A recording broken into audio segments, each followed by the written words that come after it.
The world is waiting and watching tonight to see if two men held hostage by ISIL are still alive and if they can be saved by a controversial prisoner swap. Senior political reporter Scott Filman is in our newsroom. He's got more on this looming deadline. Scott? Well, Leon, that deadline in which these two men were supposedly going to be executed passed just about 9 hours ago. All the while, debate is raging over whether or not a prisoner swap is even a good idea. At the center of it all, this Iraqi woman convicted of an attack that killed 60 people and now sitting in a Jordanian prison.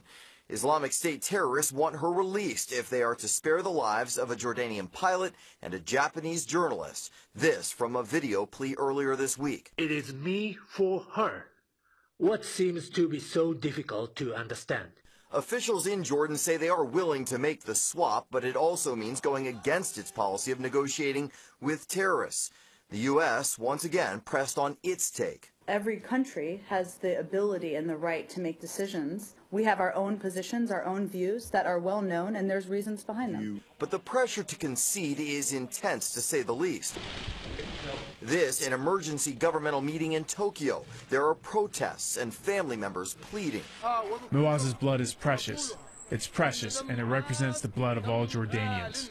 The fear is that a swap would only encourage terrorist groups to increase kidnappings. And while the U.S. is against those exchanges, many argue it's hypocritical after President Obama's deal in handing over 5 Taliban prisoners in exchange for Sergeant Bo Bergdahl.